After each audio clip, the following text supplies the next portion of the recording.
Columbia Network takes pleasure in presenting Orson Welles and the Mercury Theater on the Air in the second of a unique new summer series of 9 dramatic productions. The first time in its history that radio has brought to the country an entire theatrical institution. Columbia is proud to welcome Orson Welles to its roster of stars and to give him the opportunity of bringing to the air those same qualities of vitality and imagination that have made him the most talked of theatrical director in America today.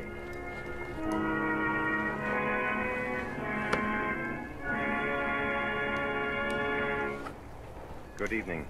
This is Orson Welles speaking. If there's anything bloodthirstier than a werewolf, it's a pirate.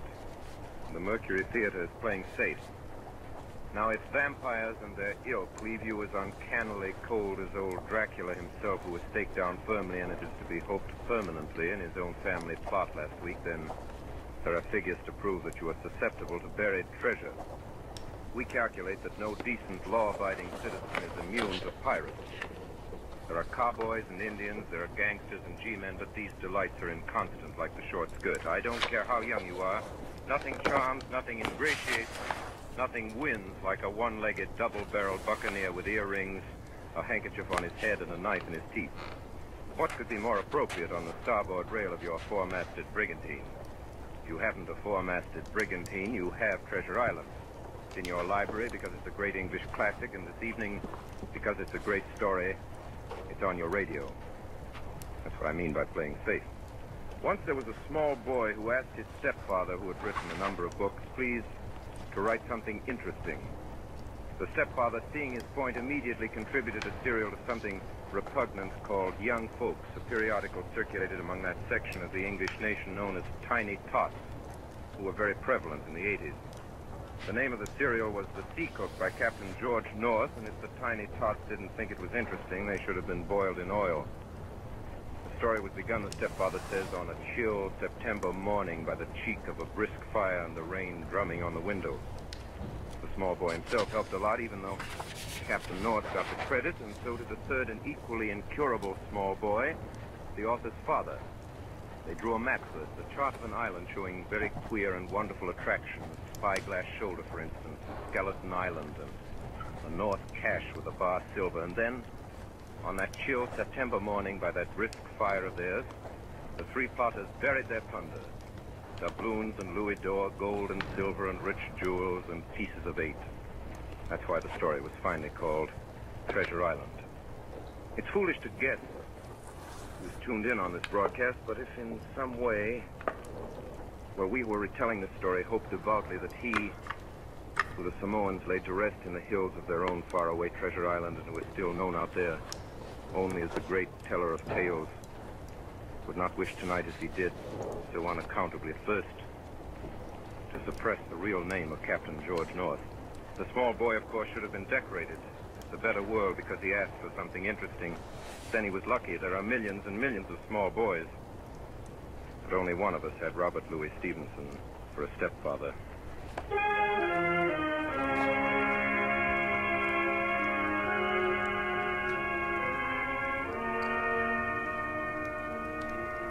Treasure Island by Robert Louis Stevenson, with Orson Welles as Long John Silver and as Jim Hawkins, who tells the story. Treasure Island.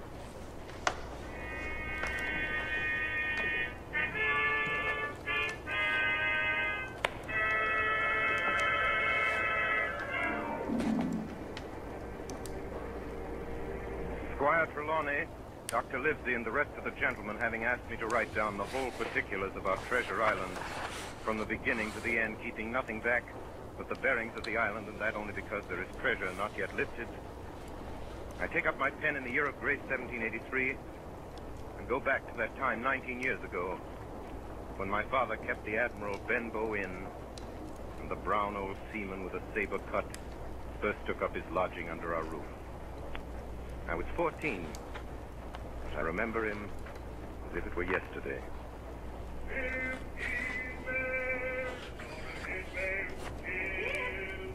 Mother called to me from upstairs. Yes, Mother? There's a man coming up the road. Go out and see what he wants. He came plodding to the inn door. his sea chest following behind him on a hand barrow. A tall, strong, heavy, nut-brown man, his tarry pigtail falling over the shoulders of his soiled blue coat, his hands ragged and scarred with black broken nails, and the saber cut across one cheek, a dirty, livid white, singing that old sea song that he sang so often afterwards.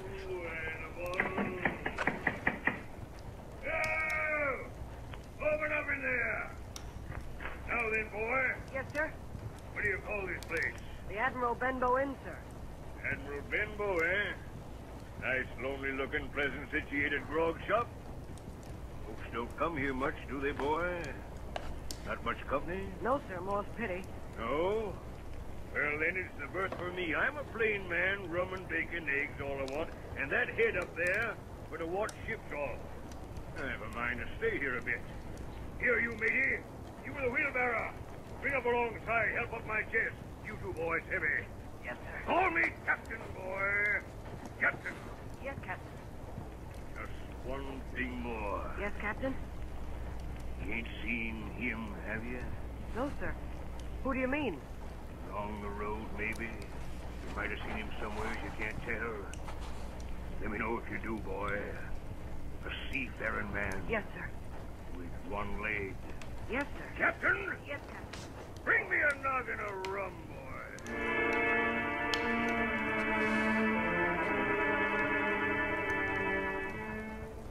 And so he came to live under our roof.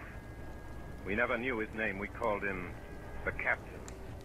He was a very silent man by custom all day. He hung around the cove or up on the cliffs with a brass telescope staring out to sea. All evening he sat in a corner of the parlor next to the fire and drank rum and water, very strong. And every day when he came back from his stroll, he would ask the same question. Jim, Yes, Captain? any seafaring men go by today along the road? No, Captain. And Jim, Yes, sir. you're a good boy, Jim. You wouldn't lie to me ever, would you, Jim? No, sir. You haven't seen him, have you, Jim? Jim, there's a silver fourpenny for you on the first of every month. If you'll keep your weather eye open for a seafaring man with one leg. Let me know the moment you see him, won't you, Jim? A seafaring man with one leg. How that personage haunted my dreams. On stormy nights when the wind shook the four corners of the house and the surf roared along the cove and up the cliffs, I could see him in 1,000 forms. Now the leg would be cut off at the knee, now at the hip. Now he was a monstrous kind of a creature who had never had but one leg, and that in the middle of his body.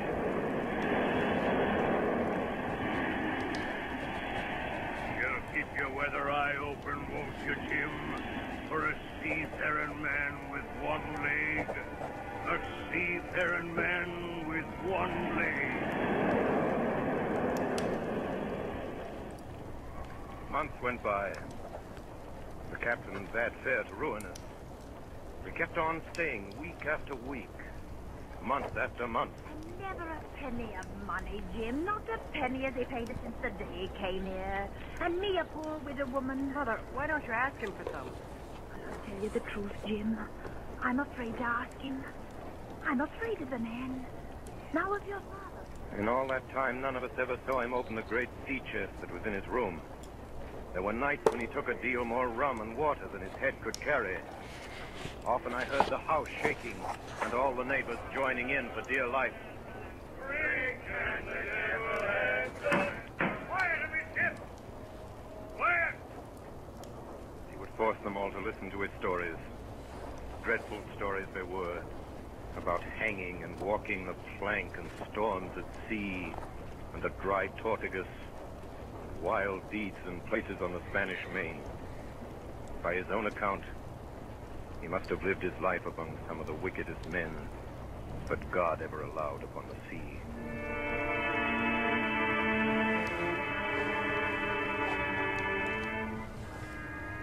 The captain had been living with us almost a year when there occurred the first of the mysterious events that rid us at last of his presence. It was one January morning, very early, a pinching, frosty morning, the captain had risen earlier than usual and set down the beach with his telescope under his arm. My mother was upstairs and I was buying the breakfast table against the captain's return when the parlor door opened and a stranger stepped in. Senny, come here, Senny. Is this table for my mate Bill? I don't know you, mate Bill. I'm laying this for a man who stays in the house. We call him the captain. Well, my mate Bill would be called the captain like as not. Now, we'll put it for argument like that your captain's got a cut on one cheek. And we'll put it, if you like, that cheek's the right one, eh? Well, God, save me, there he is now. There's my mate Bill. That's him with a spyglass under his arm. Bless his old heart, to be sure. You and me'll just get back behind the door, Sonny. And we'll give Bill a little surprise, we will. Bless his heart, I said again.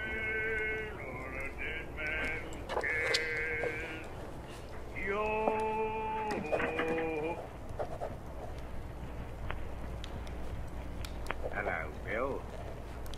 Come, Bill. You knows me. You knows an old shipmate, Bill, surely. Black dog as ever was. Bill. We've seen a sight of times, as two. So you run me down. Here I am, we'll speak up. What is it? That's it, Bill. You're in the right of it, Billy. I'll have a glass of rum from this dear child here, what I've took such a liking to. And we'll sit down, if you please, and talk square like old shipmates. Sit down, Bill. And you, Sonny, get out. Yes, sir. And none of your keels on me, do you hear? For a while, I could hear nothing but a low gabbing. Suddenly, the voices began to grow higher. No! In the end on it! We comes to swinging. Swing all, say aye!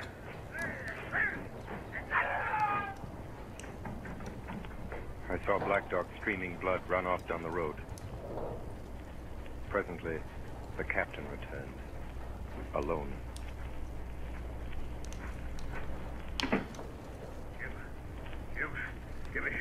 Give me some rum. Captain, are you hurt? I must get away from here. Get away, that's what. I must get away from here. What's happened, Jim? What's happened? It's the captain, Mother. The captain? Oh, dear me, what a disgrace. I've been afraid of something like this ever since he came into the house with that old chest of his. I got the rum and tried to put it down his throat, but his teeth were tightly shut and his jaws were as strong as iron.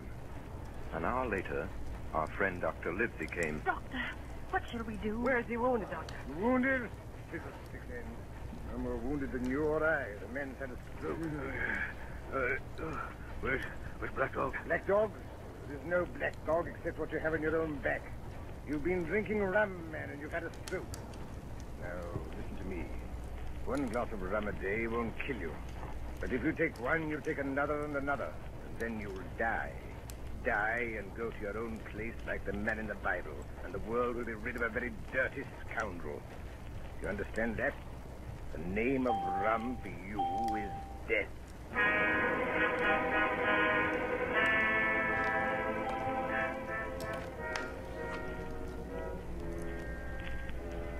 About noon the next day, I stopped at the captain's door with some medicine.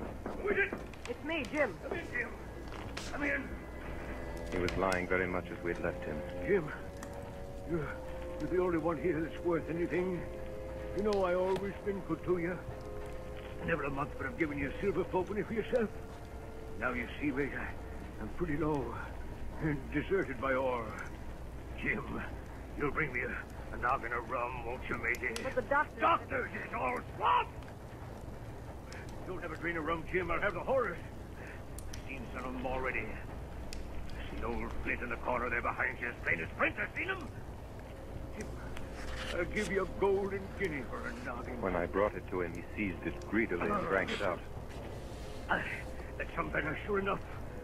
Now, matey, did that doctor say how long I was to lie here in this old berth? Why, a week at least.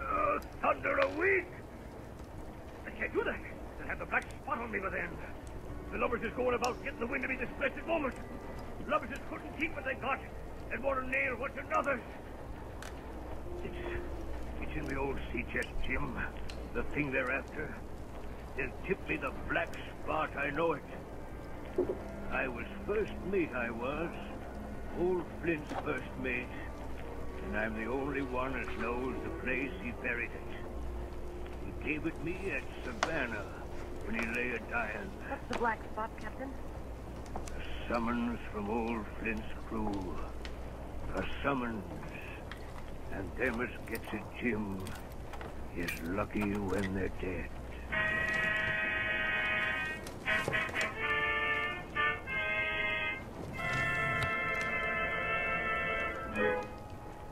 So, a week went by. And then, about 3 o'clock of a bitter, foggy, frosty afternoon, I saw someone drawing slowly near along the road. He was plainly blind, for he tapped before him with a stick.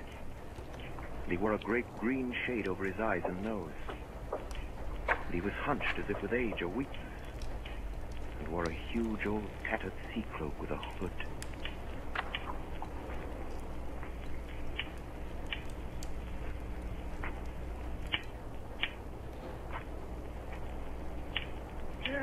Christian friends, take pity on a poor blind mariner that has lost the precious sight of his eyes in the gracious defense of his native country, England. And God bless King George. Where or in what part of this country he may now be? You were at the Admiral Benbow Inn, sailor. Yes, Black Hill Cove. I hear a voice, a young voice. It's here where I miss me deadlight.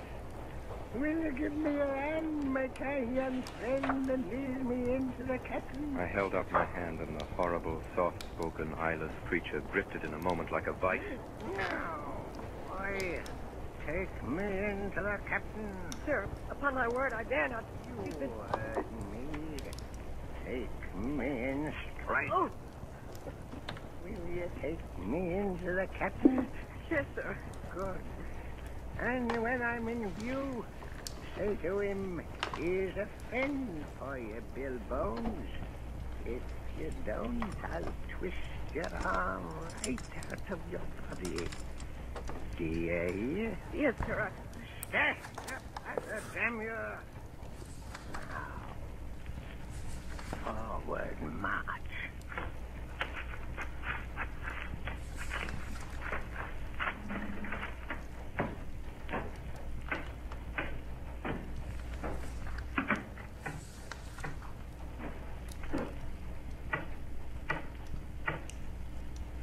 Here's a friend for you, Bill Bones. Now, Bill, sit where you are. Business is business.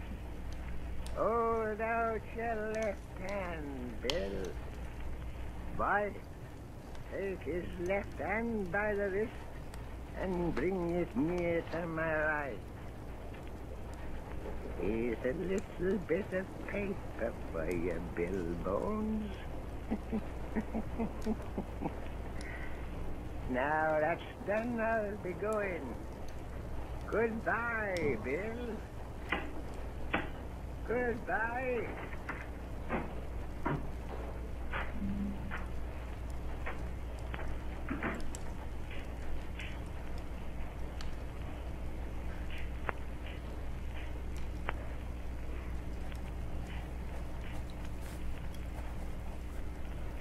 Jim? Yes, Captain?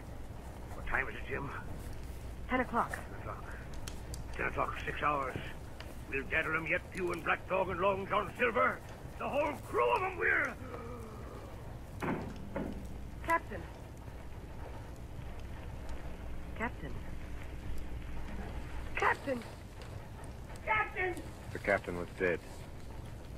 And there we were, my mother and I, a woman and a boy of 14, alone at night in the house with the dead captain's body on the parlor floor. This money he does. A whole year, never a penny from him. And me a poor widow. But, Mother, if Black Dog comes back or the blind man... Black Dog, fiddlesticks. There's something in that old chest of his upstairs that's rightfully mine. And we'll have that chest open if we die for it. Mother, close the blinds, Jim. We don't want anybody watching us from the outside. We have to get the key off him. Look, Mother. Look. On the floor, close to the dead man's hand, there was a little round of paper, blackened on one The side. black spot. I took it up and found You have till 10 tonight. 4 hours. Now, Jim, find that key. I felt in his pockets one after another. Press it round his neck. Get open your shirt. There, sure enough, hanging on a bit of tarry string, we found the key. Then my mother got a candle in the bar, and holding each other's hands, we went upstairs to his room. Give me the key, Jim.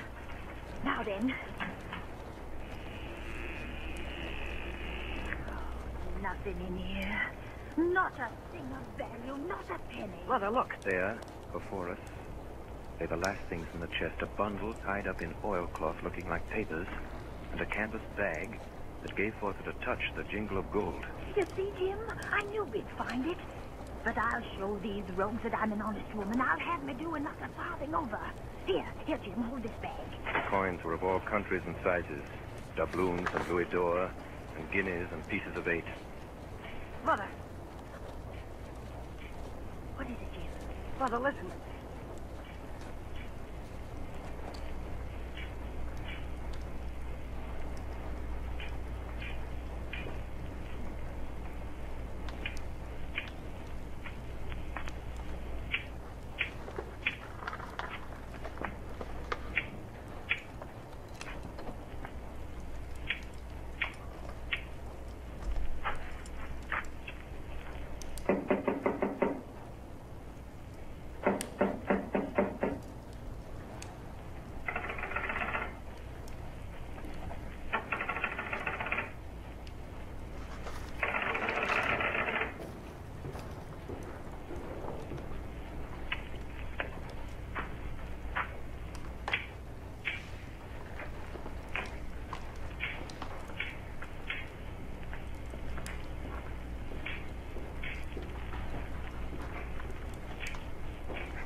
Come, Mother. Mother, take the hold and let's be gone. No, I'll have to do, Jim, and no more. But, Mother, you heard him. That was the blind I man. know what I'm doing. I know the right. But, Mother, you don't know. Hold it. I'll take what I have. And I'll take this, these papers. Quick, Mother, quick. Take my hand. Next moment, we had opened the door and were in full retreat toward the village. Look, Jim. Over the hill. There they come. Run, Mother, run. Jim. Jim, I'm going to faint. Oh, Jim. Take the money and go on. Mother. Oh. Mother. She had fainted. I managed somehow to drag her down the bank into the shadow of the ditch. A moment later, the house was surrounded. Bones! Bones! Bill Bones! Will you answer me? Down with the door, then! In, you lovers! Loot the house and find it! Bill's dead! But you! Bill's dead! Let him, you shirking lovers! And the rest of you lost and get the check! It was a good thing my mother had fainted, or she would have had to watch with me while our poor house was pulled apart and smashed. Whatever it was they were after, they did not find it. Well, is it there? The money's there! What is it, Jim? What are they after? The map, Mother. Flint's map. Hey, you! That's the signal! Tell him that! Hold on, you sneak! It's in the house, you know it is! Shiver my soul if I had my eye! The signal, too! The signal! You dog! You had your hand on hundreds, on thousands! Are you giving up now? You'd be as rich as kings if you could find it, and you know it's there, and you stand there skulking. There wasn't one of you there, face Bill, and I did it. A blind man, and I'm to lose my chance for you. I'm to be a poor crawling beggar sponging for rum when I might be old in a couch. If you had the pluck of a weevil in a sea biscuit among the lot of you. That's the last signal. Jack! Black dog! Johnny! Dirk! You won't sleep, old Bill, mate. Not old Bill. Johnny. Black Dog. Don't sleep, old Bill. Not old Bill, not old Bill, mate.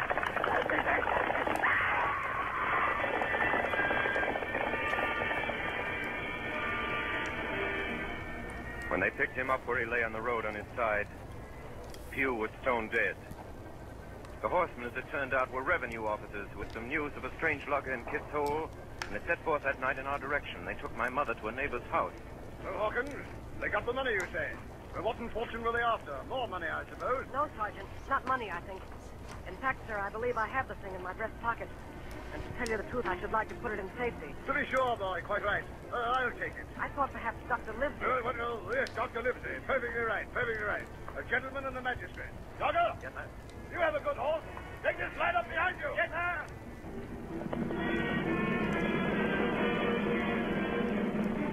We rode hard all the way till we came to Dr. Livesey's door. Dr. Livesey, the doctor's stopping tonight at the Squire's. Squire? So there we go, boys.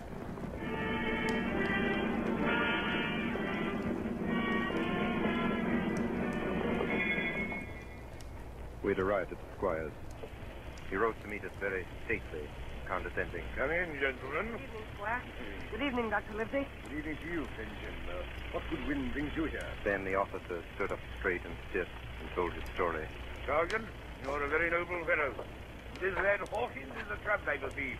Hawkins, ring that bell. Sergeant must have some ale. And so, Jim, you have the thing that they were after, have you? Here it is, sir. You've heard of this Captain Flint, I suppose, Squire? Heard of him? Heard of him, you say? He was the bloodthirstiest buccaneer that sailed. Blackbeard was a child to Flint. The Spaniards were so prodigiously afraid of him that I tell you, sir, I was sometimes proud he was an Englishman.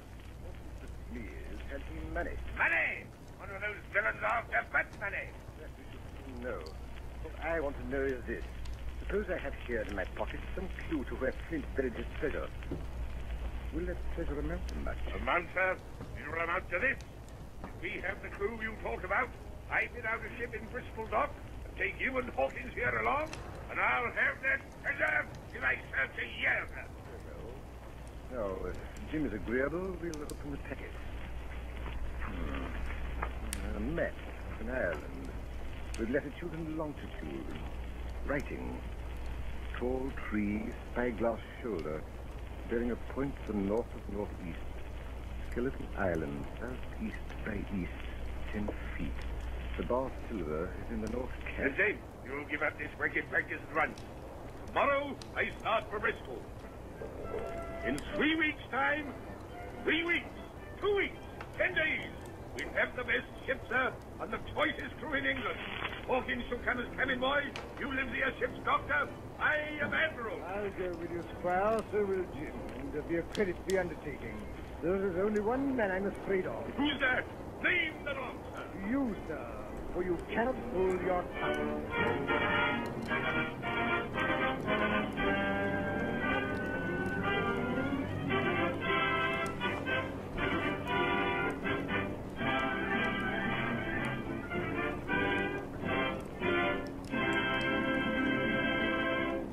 In a few moments, we shall be bound for Treasure Island with Dr. Livesey, Squire Trelawney, and Jim Hawkins.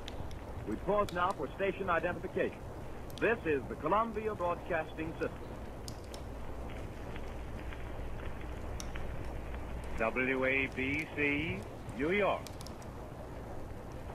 Tonight, the Columbia Network is bringing you Orson Welles and the Mercury Theater on the air in Robert Louis Stevenson's Treasure Island.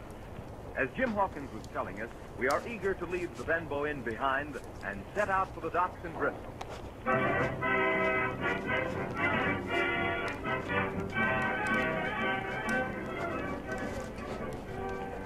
It was longer than the Squire imagined ere we were ready for the sea. Weeks passed on. Then, one fine day, there came a letter from the Squire. From Bristol. Here, Livesey. The ship is moored and fitted. Lies at anchor, ready for sea. It was the crew that delayed me, till the most remarkable stroke of fortune brought me the very man that I required. I was standing on the dock, when by the merest accident I fell in talk with him. He had hobbled down there that morning with a parrot on his shoulder to get a smell of salt, he said. Out of pure pity, I engaged him on the spot to be ship's cook. Long John Silver, he is called, and has lost an egg. Well, sir, I thought I'd only found the cook, but it was a crew I'd discovered. Between Silver and myself, we got together in a few days a company of the toughest old salts imaginable. I declare we can fight the frigate. See him at home. Hang the treasure. It's the glory of the sea that is turned by again. On the 16th of April, the schooner Hispaniola set sail from Bristol Harbor. It's more than 19 years ago, but I can remember it as if it were yesterday. Me and my new blue cabin boys were 19 years ago. leaning over the rail, waving goodbye to my mother, and doing my best not to cry. For at the last moment, it sort of hurt to leave her, and it was the first time I had been away from home. Then, a little before noon, Captain Smollett gave an order. The boatswain sounded his pipe, and the crew began to man the capstan bar. Soon, the anchor was short up.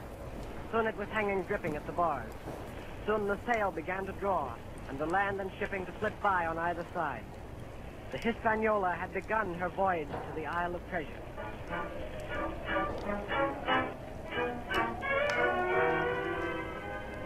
On the second day out, I made the acquaintance of our one-legged ship's cook, Long John Silver. Hey there, boy.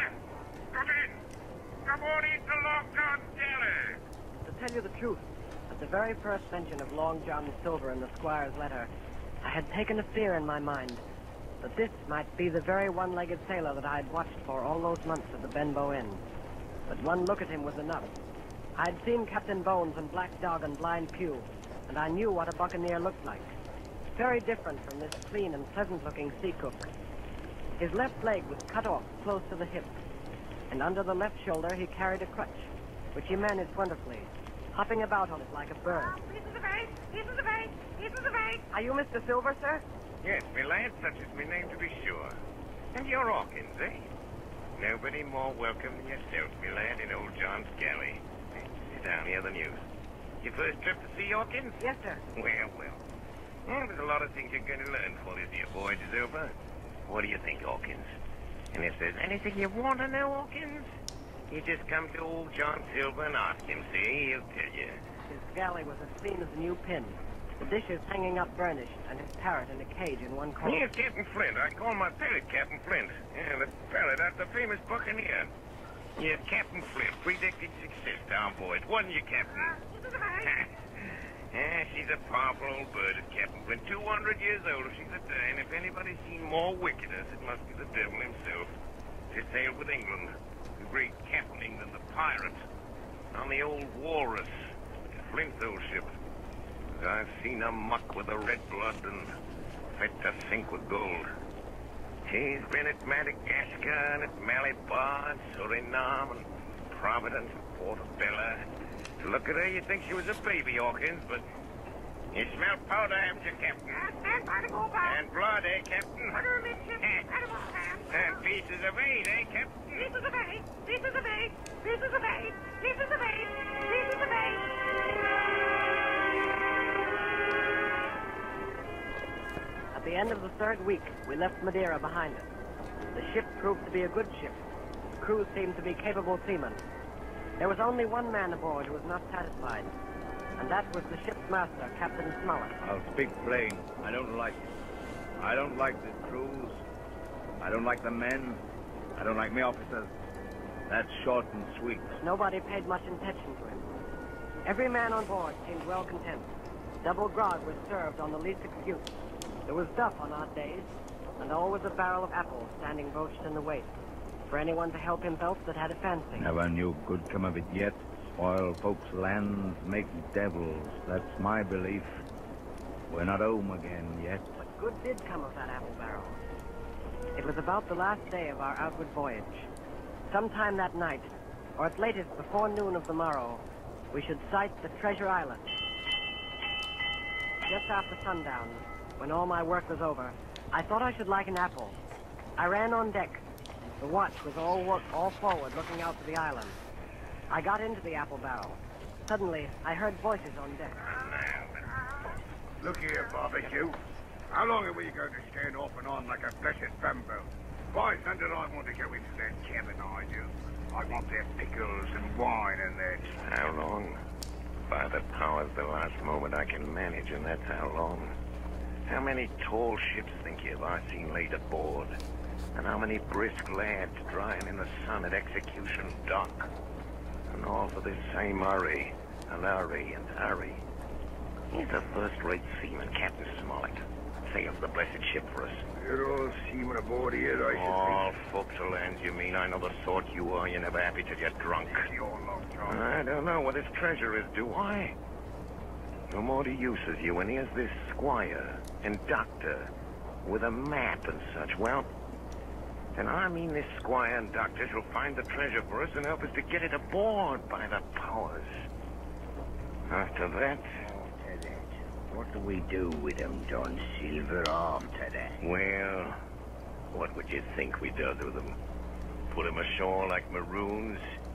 Or cut them down like that much pork? Duty is duty, mate. Wait. Wait is what I says.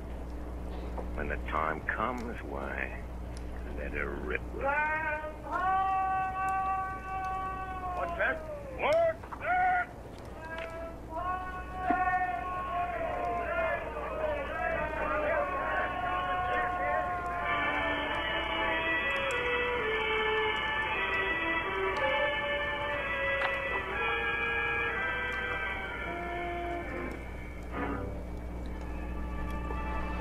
Away to the southwest of us, we saw it. Treasure Island. 10 minutes later, we were gathered in cabin. The squire, Dr. Livesey, the captain, and myself. Now, Hawkins, you have something to say. Speak up. Did as I was bid. I told them the whole story of Silver's conversation. When that was done, all three, one after another, and each with a bow, drank my good health. Then the squire rose. Captain Smollett, you were right and I was wrong. I own myself an ass. I await your orders, sir. Silver is a remarkable man. Here's the way I see it. We must go on because we can't turn back. And what I propose is that we don't wait for them to surprise us, but that we come to blows at our own time and when they least expect it. There must be some faithful hands left. Well, we must find out who they are. Jim here can help us more than anyone. The men are not shy with him, and Jim is a noticing lad. Hawkins, I put prodigious faith in you.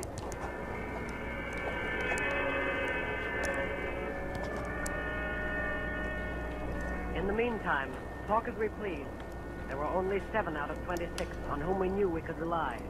And of these 7, I was a boy. So that the grown men on our side were 6 to their 19. Next morning, there was not a breath of air moving, nor a sound, but that of the surf booming half a mile away along the beaches. A peculiar stagnant smell hung over the anchorage. The heat was sweltering, and the men grumbled fiercely over their work. Mutiny, it was plain, hung over us like a thundercloud. Around noon, Captain Smollett came up on deck. Lads! And on James and on try another sword. Quick on ashore about nobody. So you can take the gig. As many as please may go ashore for the afternoon. Hey! Hey, wait a minute, man. What's the hurry? What's the hurry? John Silver suspected a trick. Wait a bit, man. He hopped around the deck on his one leg. Man, what's the hurry? Wait a bit, will you, man? Soon the party was organized. 6 fellows were to stay on board, and 13, including Silver, began to embark. Suddenly, I had a mad notion to go ashore too. In a jiffy, I had slipped over the side and curled up in the foresheets of the nearest boat. No one took notice of me. The crews raced for the beach. No sooner had we touched shore when I leaped out and plunged into the nearest thicket. Behind me, I could hear John Silver's voice. Hey, Jim! Jim, my boy! Hey, Jim! Jim! Jim! Jim! John Silver was quick at his work. 2 faithful members of the crew were murdered on the island that afternoon. Only an hour after we landed.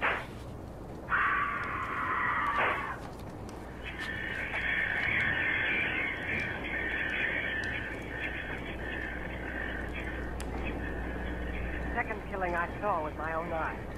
From where I lay hidden among the trees. Will you tell me you let yourself be led away with that kind of a message, swamp? As soon as God sees me, I'd sooner lose me hand than turn to give me due. Make it because I think gold dust of you. Gold dust. John Silver, you're mate of mine no more. If I die like a dog, I'll die in me duty. You've killed Alan, have you? Kill me too if you can. But I defy you. Started to walk away. Try this then. Long John whipped the crutch out of his armpit and sent it hurtling through the air. It struck him in the back and killed him. Then Silver brought out a whistle. I didn't wait. I ran. I ran as I never ran before.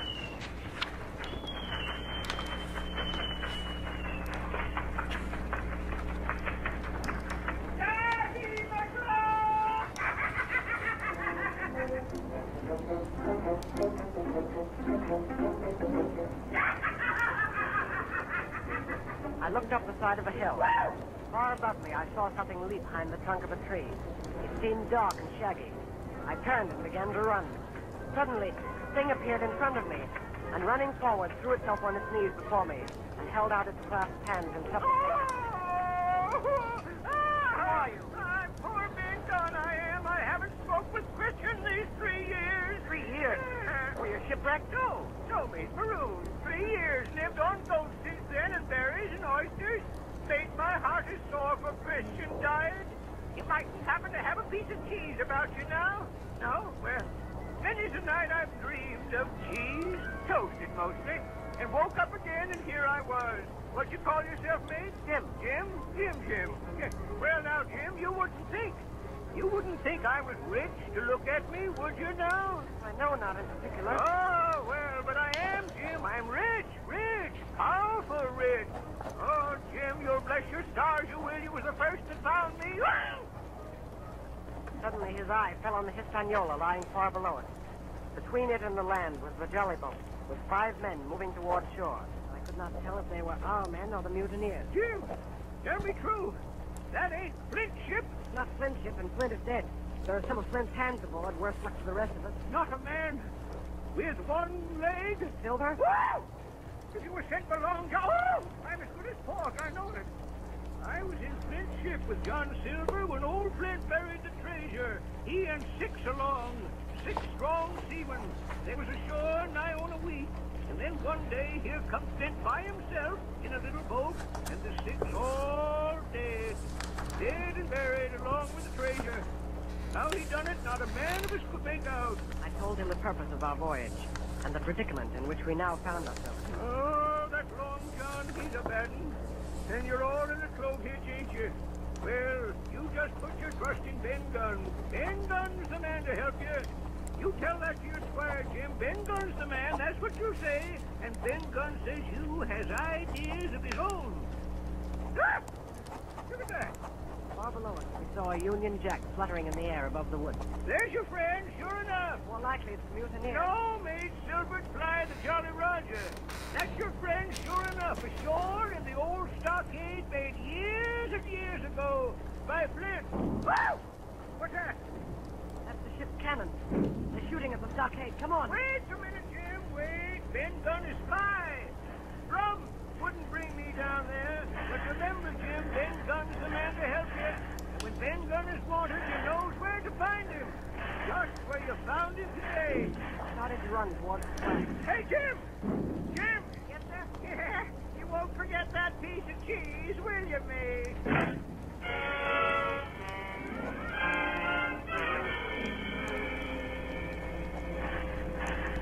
It was less than a mile to the stockade. It was heavy running through the woods. The shooting was getting louder. Suddenly before me, I saw a clearing. The smoke of muskets fired nearby. Hey there! Who goes there? Hey! Don't shoot, it's me! Who's me? Me! Jim Hawkins! It's me! A moment later, I was over the stockade among my friends. And soon afterwards, the firing ceased. The mutineers were saving their powder. The stockade was a good place, with a paling 6 feet high all around it. We could have held it against the regiment. And here Captain Smollett decided to stay and await our enemy's next move. I told Dr. Livesey and the squire about Ben Gunn. Hey! Drag it through! Drag it through! Who's that? Silver. Even those men tend to wonder this is a trick. Who goes? Stand or we fire. Drag it through! Doctors, watch on the lookout. Dr. Livesey, take the north side if you please. Jim, the east. Gray, west. Watch below, all hands to load muskets. Lively men, and careful. What do you want with your flag of truce? Captain Silver, sir! Come to my terms! Captain Silver? Why, you black-hearted scoundrel! Sir! Silence. If you wish to talk to me, you can come, and that's all. If there's any treachery, it'll be on your side, and the Lord help you. That's enough, Captain. A word from you's enough. I know a gentleman, and you may lay to that. You'd better sit down. You ain't gonna let me inside, Captain? It's a main cold morning, to be sure, sir, to sit outside on the sand. Oh, there's Jim. Top of the morning to you, Jim. Well, then you're all together like a happy family in a manner speaking. If you've anything to say, my man, better say it. Right you were, Captain Smollett. Duty is duty, to be sure. Well, here it is. We want that treasure. We'll have it. That's our point. You just two take your lives, I reckon, and it's yours. You have a chart, haven't you? That's as may be. Oh, well, you have. I know that. What I mean is, we want your chart. You give us the chart to get the treasure by, and I'll give you my affidavit upon my word of honor to clap you somewhere safe ashore. Is that all you have to say? Every last word, by thunder. Refuse that, and you've seen the last of me, but musket. Very good. Now you'll hear me. If you'll come up one by one, unarmed, I'll engage to clap you all in irons and take you home to a fair trial in England. If you won't, as my name's Alexander Smollett, I've filmed Miss Sovereign's colors, and I'll see you all to Davy Jones. You can't find the treasure. You can't sail the ship. And you can't fight us. I stand here and tell you so. And in the last good word you'll get from me. Now, don't be that. Laugh! Laugh, by thunder, laugh! For an hour doubt, you'll laugh on the other side. And then the die will be the lucky one.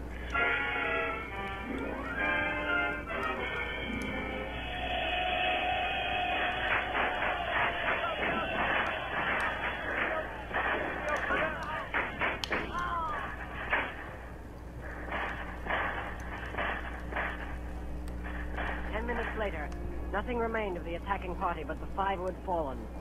4 on the inside and 1 on the outside of the palisade. The mutineers did not come back that night. They had got their rations, as the captain put it. The next day was stifling hot. After dinner, Dr. Livesey sent for me. Jim, was it cheese you said Ben Gunn had a fancy for? Yes, sir, cheese. Well, Jim, just see the good that comes of being dainty in your food. You've seen my snuff box, haven't you? And you never saw me take snuff. The reason being that in my snuff box I carry a piece of Parmesan cheese. A cheese made in Italy, very nutritious. Well, that's for Ben Gunn. Oh, goodbye, lad. Then he took up his hat and pistol, girt on his cutlass, put the chart in his pocket, and set off briskly through the trees. That afternoon, the blockhouse being stifling hot, and the little patch of sand inside the palisade ablaze with midday sun. So much blood about me, so many poor dead bodies lying around. A new idea came into my head. This was to swim out under cover of the night, cut the Hispaniola adrift, and let her go ashore where she fancied. The mutineers, after their repulse of the morning, had nothing nearer their hearts than to up anchor and away to sea. This, I thought, would be a fine thing to prevent. It was evening when I reached the east coast of the island.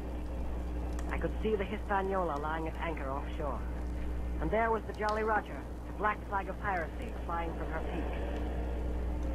As the last rays of daylight dwindled and disappeared, absolute darkness settled down on Treasure Island.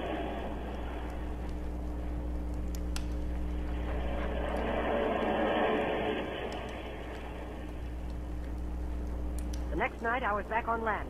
I was proud of myself, and with good reason. I had grounded the Hispaniola, beached her up tidily in the North Inlet with no harm done, safe from the mutineers. I had no trouble finding the stockade. Coming in from the shore, keeping close in shadow where the darkness was thickest, I crept into the blockhouse. I could see nothing. doctor and the squire must have worried about me. I should lie down in my own place, I thought, and enjoy their faces when they found me in the morning. I felt for a place to lie down. Piece of the bait! Piece of the bait! No, no. Piece of the bait! Now, now!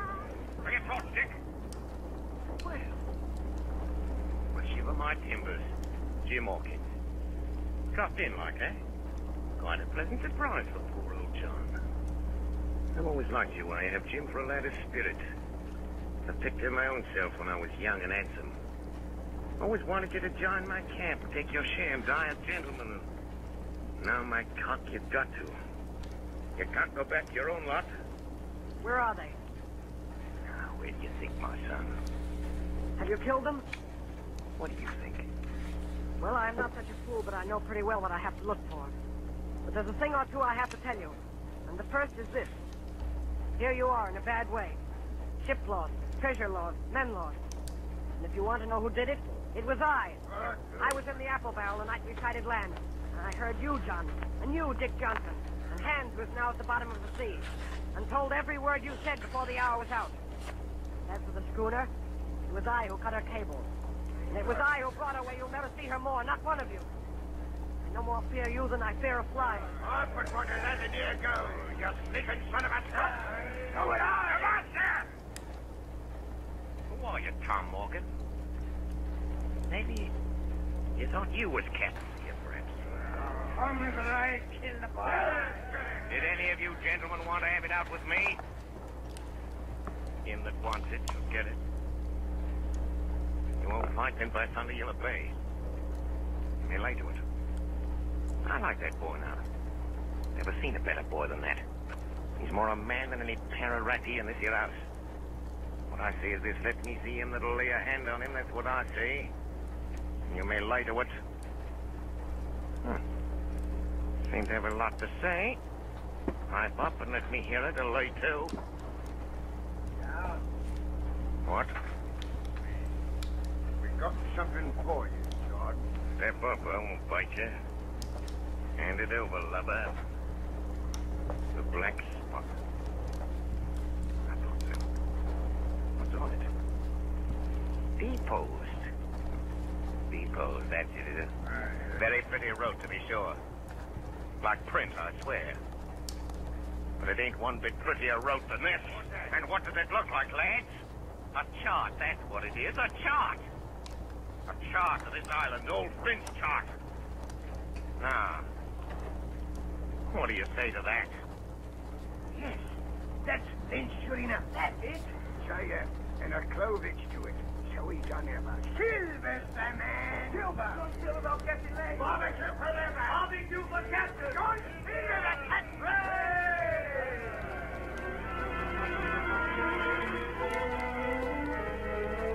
That was the end of the night's business.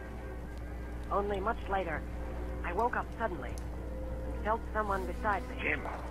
Jim, my boy. Yes, Long John? I saved your life for you tonight, Jim.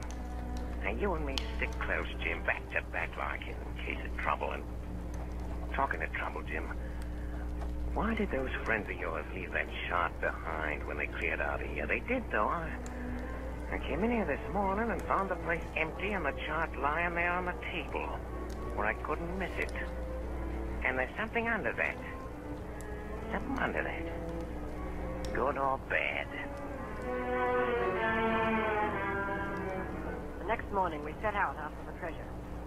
Tall tree, spyglass shoulder, bearing a point to the north and northeast. Skeleton Island, east, southeast, and by east, 10 east. Hey, over there! Come quick! At the foot of a pine, half covered with green creeper, a human skeleton lay on the ground. A skeleton!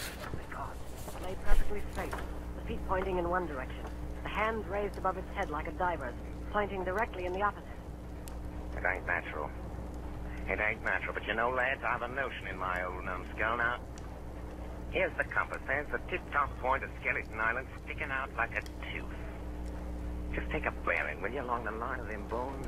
East, southeast, and by east. I thought so. There's a pointer.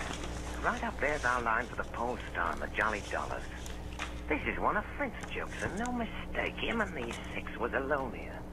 Alone, he killed them. Every man. And this one yawled up here and laid down by the compass, yeah. 6 they were, and 6 we are. And Bones is what they are now. I saw him dead, old Flint. There he laid with penny pieces on his eyes. Dead, aye, sure enough, he's dead. But if ever spirit walked, it'd be Flint's. Dear heart, but he died bad, Flint. Oh, that he did. May not it were.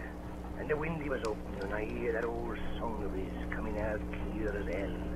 And the death hold on man already. Listen.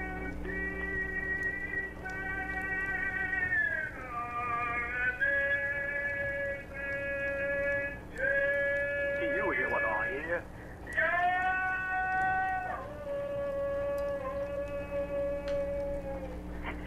Flint again!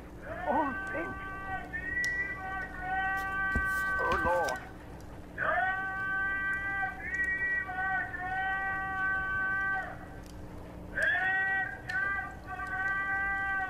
It was his last words. Old Flint's last words about war. Oh, Lord, have mercy on me. Shipmate! Shipmate! 750,000 ton at a quarter of a mile from here. Where did a gentleman of fortune show his stand and that much dollars for a boozy old seaman with a blue mug? And him dead, too? Belay there, John. Down to cross his spirit. Spirit? Well, maybe. You know whose voice that was? It was like a somebody else's. It was like a... By the powers! Ben Gunn! Aye. Aye. So it were. Ben Gunn it were. Why, nobody minds Ben Gunn. Dead or alive, nobody minds him.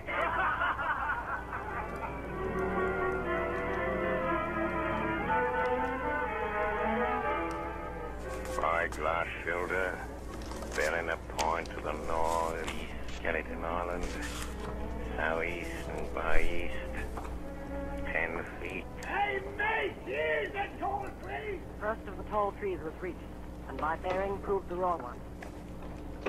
So did the second. So the third. Here it is! Hey! Oh, God! Benny! Here it is! Before us was a great excavation. In this was the shaft of a pick broken in two, and the boards of several packing cases strewn around, all branded with the name Walrus, the name of Flint's ship. The treasure had been found and rifled.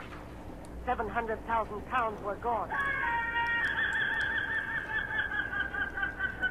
Turned and saw above us on the edge of the pit Ben Gunn, Dr. Livesey, Gray, and the squire, all with muskets. The doctor's plan had worked. The pirates had fallen into his trap.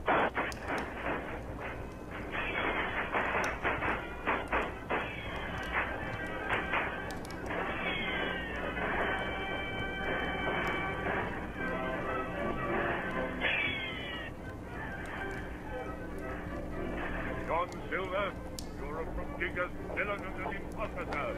You saved this boy's life and I'll not prosecute you. But the dead men, sir, hang about your neck like millstones.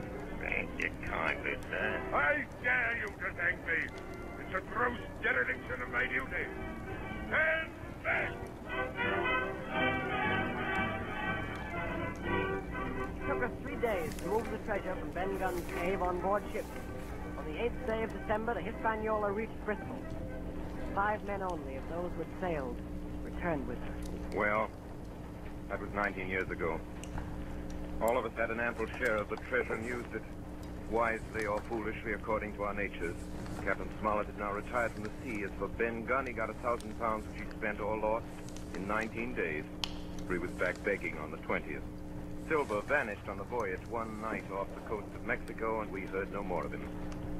The bar Silver and the arms still lie, for all I know, where Flint buried them. And certainly they shall lie there for all of me.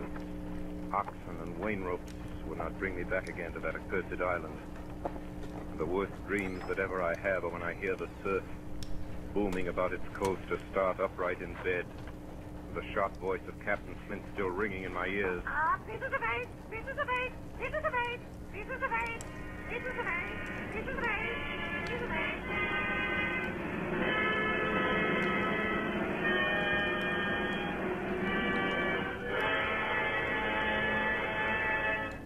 You have been listening to Treasure Island, starring Orson Welles as Long John Silver in his own radio version of Stevenson's great adventure story. This is the second in a series of 9 special broadcasts presented by the Mercury Theater. And here is Orson Welles himself, writer, director, and star of these programs, to tell you about next week's production. Orson Welles. First of all, I'd like you to meet Jim Hawkins, Jr. Our leading man is 14 years old. Last season, he made a really startling contribution to the stage history of Shakespeare's plays. This was during the course of some experiments with the Mercury Theater sprinkler system. As a consequence of what must certainly have been extensive research in that field, he caused it to rain, actually to rain, and copiously to rain, where in more than 300 years it has never rained in Julius Caesar before. It rained on Brutus. It rained all over Brutus. In the Forum, I was Brutus, and I ought to know. Now, as dramatic criticism, I found this telling and even final. As a surprise item in the funeral scene, I can assure you that the unexpected appearance on the stage of so many gallons of real water created in us all an impression that was almost overwhelming. Our popular leading man says that he did it all with a match. I don't dare think what he'll do.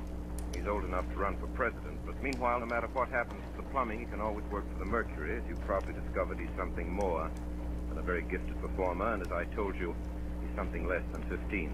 His name shall not be withheld. I refer to that fine old actor, Arthur Anderson. Mr. Anderson is not new to the microphone nor the Mercury. He was prominent in Shoemaker's Holiday and in Julius Caesar as Brutus's boy Jeeves, the sleepy-eyed, silver-throated Lucius in brass buttons. He was at least unforgettable.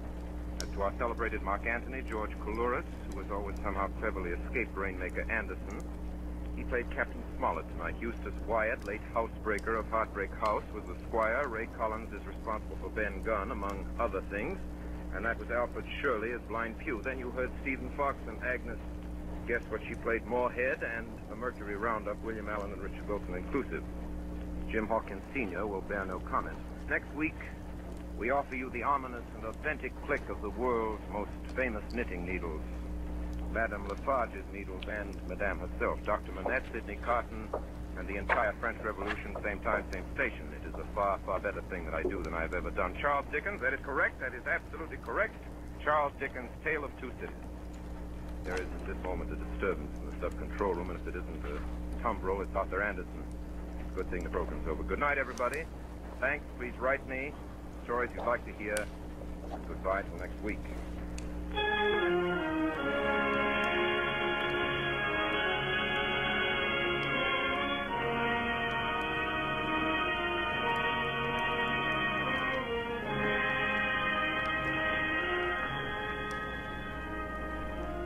Remember, 9 o'clock Eastern Daylight Saving Time next Monday night for the Mercury Theater on the Air with The Tale of Two Cities by Charles Dickens.